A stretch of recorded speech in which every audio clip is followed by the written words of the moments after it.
Everybody uses it pretty much like a speed track. So it's gotten really bad where they don't stop for a lot of the people. You've got to literally dart for your life. Look both ways. The intersection that feels like playing Frogger for walkers, and why that's creating a barrier to a healthier community. Saving lives in La Jolla, a new trauma center opening business soon. The business experts who played a major role in the design of this new center. Plus, ready to take off, a high-flying tradition in San Diego where you can satisfy your need for speed. KPBS Evening Edition starts right now.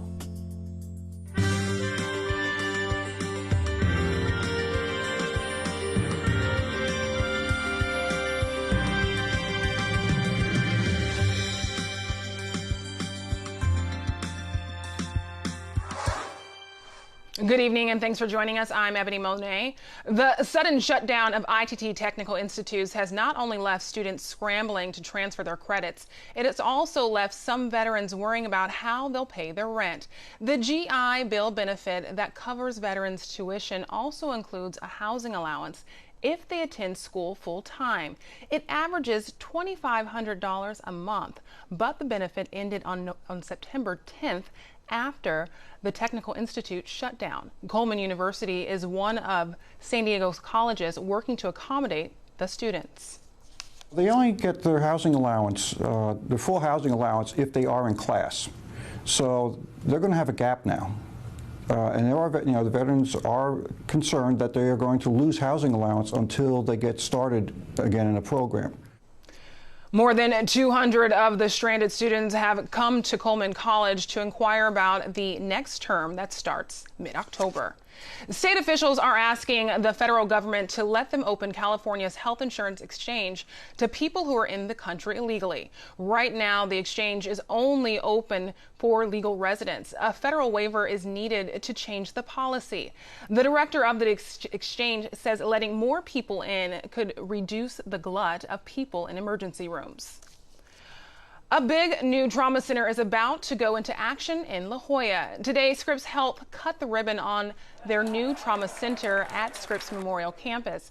It has 51 beds and 4 trauma bays. Hospital officials say it's 6 times bigger than their old trauma center, and doctors played a big part in designing the new center. And we sat with the architects and looked at the plans and had a table of 3 physicians around the table helping to design with trauma. And we got to design it for what we felt was we had the patient in mind first. The new center is set to start taking patients on Monday.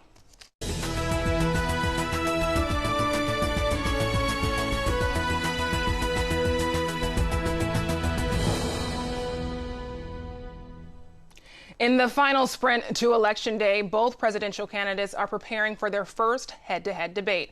Political experts predict this will be the most highly watched presidential debate in more than 30 years.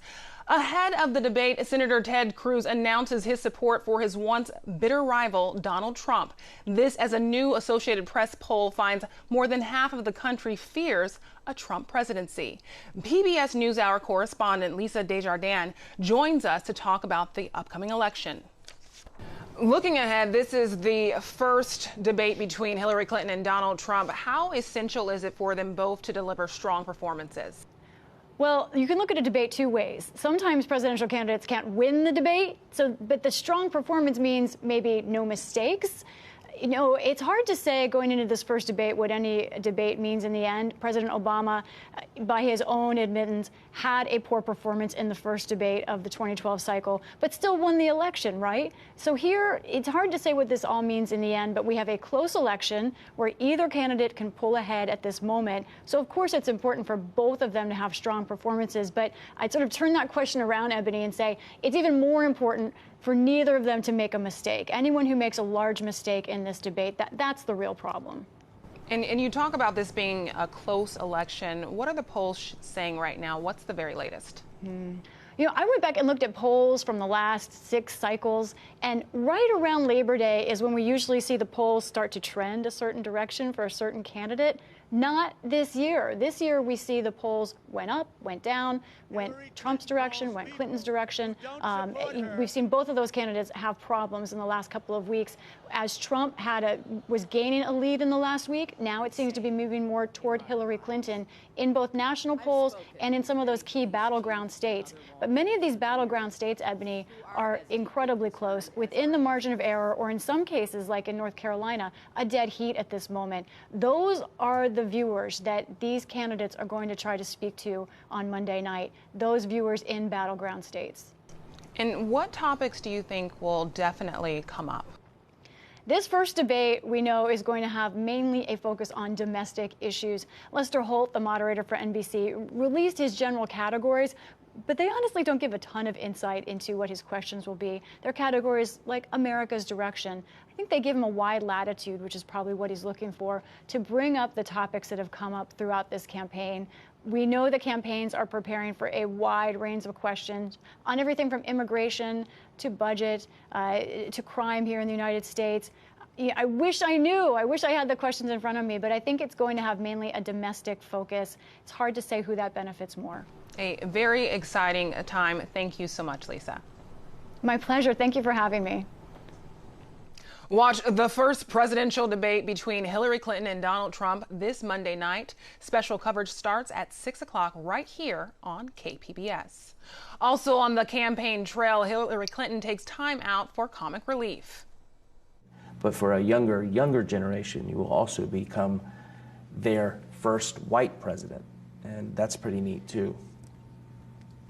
As secretary, how many words per minute could you type? And how does President Obama like his coffee? Like himself? Weak? You know, Zach, those are really out-of-date questions. That was her appearing on the Funny or Die series Between Two Ferns. Host and comedian Zach Galifianakis also asked Clinton how she would feel about becoming, quote, the first girl president. It's all part of the online show's format where he makes fun of his guest.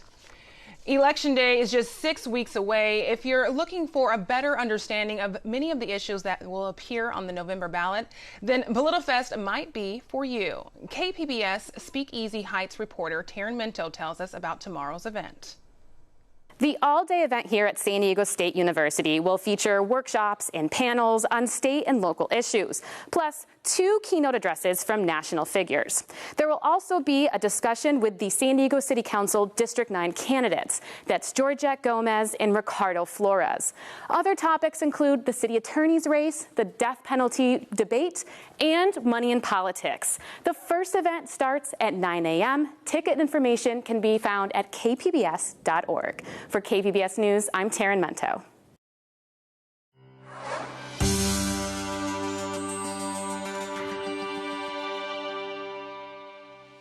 The State Court of Appeal has denied a local attorney, Corey Briggs, more than $250,000 he sought in fees. Now, iNews Source reporter Brad Racino joins us to explain what's this case all about. Sure. Well, this is actually an old case surrounding the convention center. Way back in 2011, San Diego City Council came up with a funding mechanism for expanding the San Diego Convention Center. And in 2012, Briggs, on behalf of actually one of his clients, San Diegans for Open Government, sued the city over that funding mechanism. But what actually turned out to have happened was San Diegans for Open Government wasn't legally able to get into that lawsuit. They had been suspended by the State Franchise Tax Board, and what came out of this case and this opinion was that Briggs knew that all along, and he just didn't care. So how big of a deal is this? According to the opinion and to some legal experts that I spoke with, it's a huge deal. These 3 justices came down pretty hard on Briggs. They accused him of unethical and possibly criminal behavior, and they also overturned a decision to award Briggs this $280,000 in fees. And this is actually on top of the lower court case from the same case last year where a judge warned Briggs about possible criminal prosecution. So this is now 4 judges in one case that have warned him about unethical and possibly criminal acts. So what has his response been? Has he responded to this? Well, according to the opinion in court, his excuse was legitimately that the city of San Diego should have caught him earlier. That was his excuse. When I reached out to him by email yesterday, he wrote back and said that the justices have made a mistake. Wow, very interesting. Thank you so much. Thank you. To see all of iNewsSource's reporting on Briggs, go to inewssource.org/Corey Briggs. New video has been released in the fatal shooting of a man by police in Charlotte, North Carolina. The dead man's wife recorded it on her cell phone. It doesn't show the shooting, but the wife can be heard telling police, "Do not shoot Keith Scott." The debate over whether he was armed. Police have not decided yet whether to release their own video. PBS NewsHour will have much more on the case coming up at 7. The state auditor is calling for big reforms to the California Public Utilities Commission. The auditor has been looking into the agency's contracts and says she found problems with improper influence, lack of communication, and a lack of competitive bidding. The report calls on lawmakers to pass some new rules. Part of our recommendations were to direct the commission to ensure that they're using competitive bidding process when they should be using, and if they're not, then they need to show why or justify why, just like any other entity would for the state of California. The California Public Utilities Commission says it agrees with most of the recommendations and plans to comply. We continue our election coverage with a question: can a political newcomer beat an 8-term Republican congressman? And we find out why some in Barrio Logan are less than thrilled about having a new stadium next door. I'm Mark Sauer. Join us for the KPBS Roundtable tonight at 8:30. We are bracing for a weekend warm-up in San Diego. We're looking at temperatures in the 90s from the beaches to the desert. Shanae Shocker has that and more in tonight's KPBS Weather Report. Well, that dip in the jet stream that brought cooler weather as well as unsettled weather has moved out of California and is now passing over northern parts of Utah as well as into Idaho and Montana. This is bringing some strong downpours, areas for flash flooding. You can see it on the radar right here, especially in northern Utah. There's also some winter weather advisories at the higher elevations and some cold weather on the way for them. But out here in Southern California, looking very nice for this evening. We've dried out, definitely staying clear. And we're going to see those temperatures begin to build as well. Now into tonight, our low sitting around 62 degrees and those clear skies. Beautiful evening to head out for your Friday. Kick off your weekend out in the nice weather. The county looking very nice as well. Ramona 52 degrees, Mount Laguna 42 degrees, Borrego Springs 56, and out in Mecca 64, so warmer out there. Oceanside along the coast sitting pretty at 53 degrees for your evening. Here's your setup for Saturday. As I said, behind this cold front that moved through the area, that dip in the jet stream, there's warmer air behind it as this area of high pressure is in control, and that's what's going to be bringing us some warming conditions over the weekend. Now let's check out your 5-day forecast for the coastal regions. Check it out. Saturday, we're going to sit around the low 80s at 82 degrees. Plenty of sunshine. Beautiful day to head out to the beaches. We'll have another nice day come Sunday at 86 degrees, but the beginning of your work week, it's starting to get quite warm at 91 degrees. Plenty of sun for your Monday. And then come Tuesday, we'll begin to cool off back down into the 80s. We'll have some low clouds that could be causing some travel delays on Tuesday morning, but it'll begin to clear out. Now, as we head inland, we'll start to see those temperatures heat up just a touch for your weekend. We're sitting in the low 90s. Your lows are at 56 degrees for your Saturday. Come Sunday, very breezy conditions, 93 degrees. And the start of your work week looking quite hot in the mid-90s. 95 on Monday, 94 on Tuesday. And for your Wednesday, sunny and hot as well. We're going to stick in the 90s. Check out what's going on in the mountain regions. Temperatures cool off as far as compared to the coast and the inland areas. We're seeing temperatures in the mid-70s for your weekend. Breezy conditions once again on Sunday. It will remain in the upper 70s into Wednesday. We'll get into the low 80s. Now, last but not least, the deserts are quite warm, but starting to cool off. We're out of the triple digits for the week. On your weekend, 95 and 98 degrees, nearing triple digits on Sunday, but we'll stay in the mid-90s the rest of the week under very sunny skies. For KPBS News, I'm Shanae Shocker. Southeastern San Diego has been described as a food desert. That means fresh fruits and vegetables are hard to find. Some residents are working hard to change that. But as KPBS Metro reporter Andrew Bowen explains, there's an unexpected barrier: cars that drive too fast. And then you've got the dry tables, so we've got tomatoes and avocados, which is our pretty much every day, the bananas, the apples. Janice Hernandez is showing me around Fresh Garden Market, a small shop on Market Street just west of Interstate 805. The watermelons, the grapefruits. It's cheaper than my grocery store. Yeah, it definitely is. Hernandez and her husband have owned this place for about 5.5 years. When they took it over, it didn't have much in the way of fresh, healthy food. A lot of the shelving was used for all the cooler products and stuff, the juices, the sodas.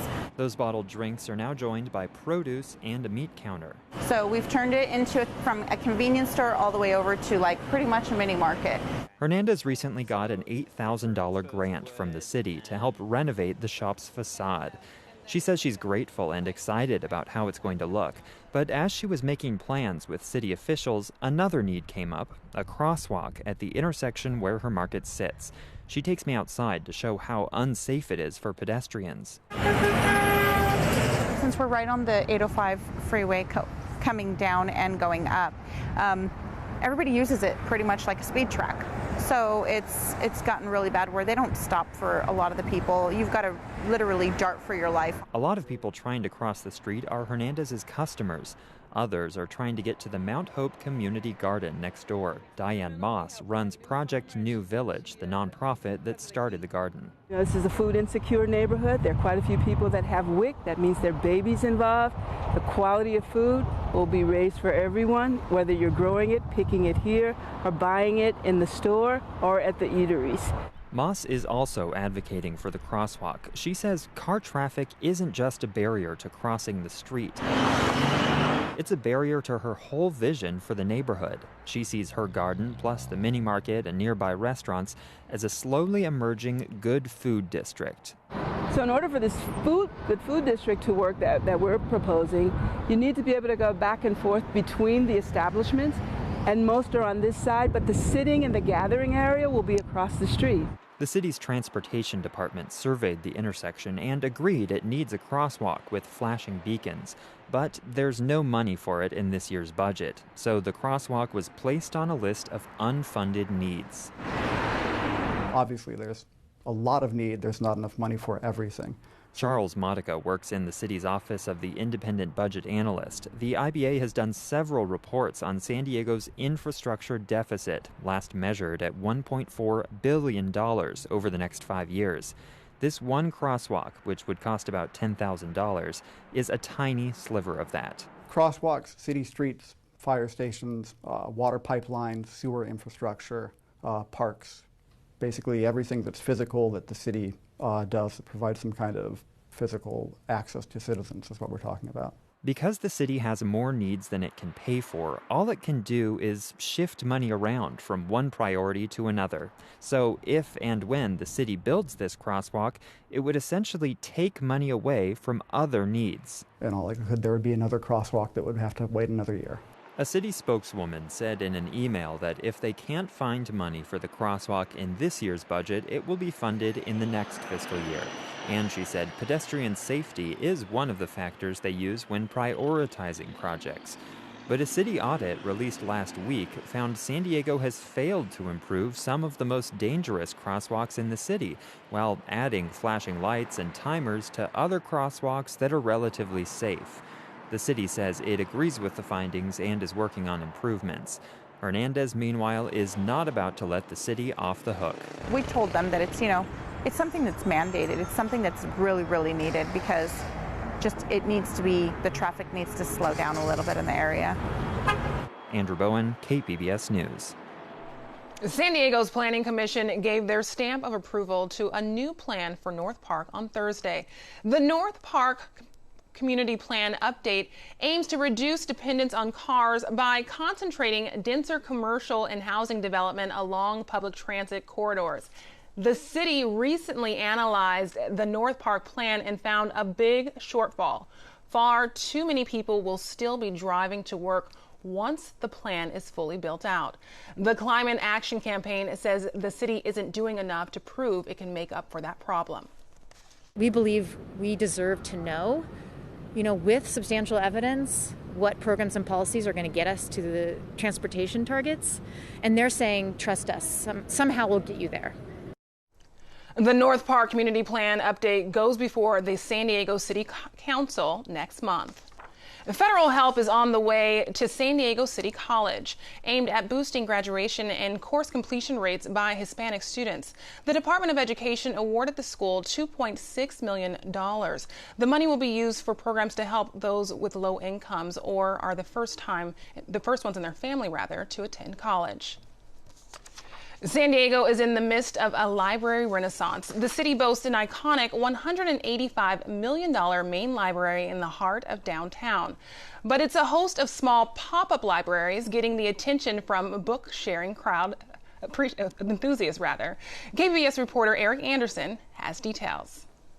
The downtown library is a modern domed structure that towers above the city's East Village neighborhood.